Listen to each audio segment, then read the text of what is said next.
What's your favorite Costner movie? Well, I think he's a great comedian. I'm very fond of him in Bull Durham and Tin Cup. Oh, that Bull Durham was a classic. I think Ron Shelton, who wrote and directed both those movies, really got something out of Costner. Also, he made Costner vary his vocal range in those movies. So Costner is just much funnier and warmer. And my husband, loves Dances with Wolves and JFK and Robin Hood, and I just don't find those interesting movies at all. To me, you captured his acting with the word monochromatic, because sometimes I see him and it just seems like he's almost reading a teleprompter or something, or the cue cards. Yeah. I think that when he's in, and yet I enjoy his work. I guess I enjoy some kind of unusual personality that he brings into a picture. There's certain things that loosen him up. I think when he's in sports movies, whether it's Field of Dreams or Bull Durham or Tin Cup or For the Love of the Game, he's just looser. He's more physical. Yeah. But when I see him play Jim Garrison in JFK, or in Dances with Wolves or Robin Hood, he's kind of stiff and earnest and just almost cardboard. And I don't get it. He's too active. But recently, he's faced this horrible hurdle. When a leading man turns 50, he has to think of life beyond leading mandom. And Costner's done an interesting thing. He's made movies like The Upside of Anger, where he had a small but significant role, and he was hilarious. Yes, that's true. A good adaptation for, I guess, for age. He was wonderful, and he was in another movie that I found creepy, but I found him good. Rumor Has It, with Jennifer Aniston, where he plays supposedly the guy that The Graduate was based on. Yeah. And I found him incredibly engaging and amusing. But I found the movie incredibly creepy because it borders on an incest plot. So I think he has very peculiar taste, but I like half of his work very much, and I'm turned off by the other half. Well, I remember one of the great trivia questions about Costner is who played the dead guy in The Big Chill, because he never made it to the screen. He was the dead guy in that movie. He was the dead guy. They cut out his scenes. Yeah, yes. They cut out his scenes, and that's not bad to be a dead guy in The Big Chill, which was a watershed movie, I think, in a way. But the first time he got my attention was Silverado, and he played kind of a goofy guy.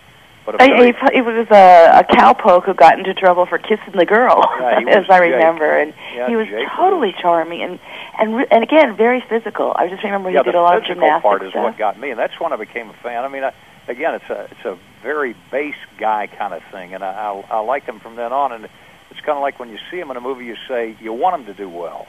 And of course, the Untouchables, I loved him in that. But I was a big fan. I found I loved the Untouchables, but I loved almost everything but him. I found him too stiff.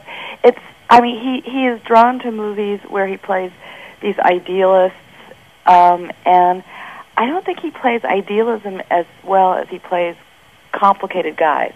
Yeah. And I think he's really a master at the conflicted guy, or kind of the adolescent man who's trying to grow up. He's wonderful. I love that about him.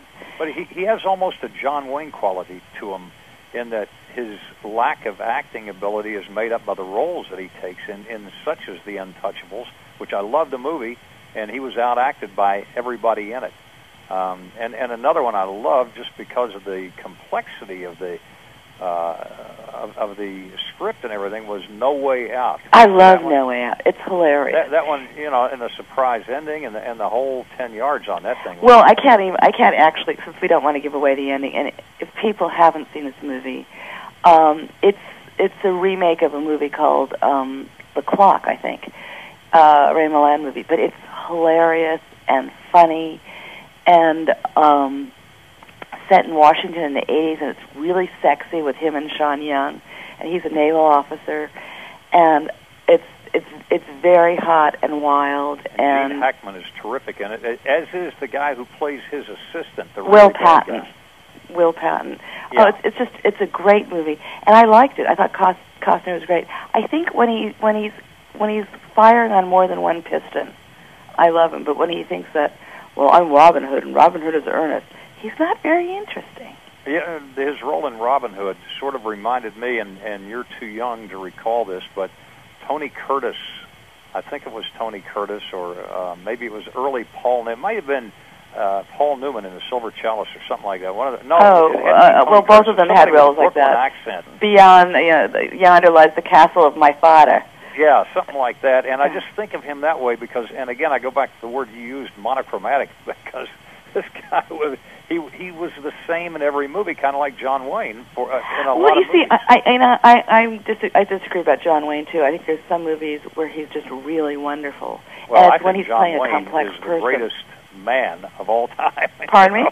He's the Mac Daddy of them all. I mean, for guys like me, simple tastes, John Wayne is the greatest. But. Well, I mean, I like to think of myself as having very complicated tastes, and I'm a real big fan of John Wayne. Oh, good. Which is hard because I'm married to a man who, when I turn on a John Wayne movie, my husband walks out of the room. You've got to get out of here. I mean, we're married to the wrong people. I mean, I've got a wife like that.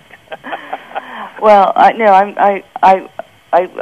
like half of the John Wayne movies, and I like half of Kevin Costner. But I think he's fascinating. I think Mr. Brooks is a really risky choice that doesn't really pay off, but he's great. And while I can't recommend the movie, I think he's really worth watching. And also, Mr. Brooks has a lot of twists, and it also has a performance by the comic Dane Cook that's kind of odd and weird, and William Hurt and Kevin Costner wipes the floor with Dane Cook.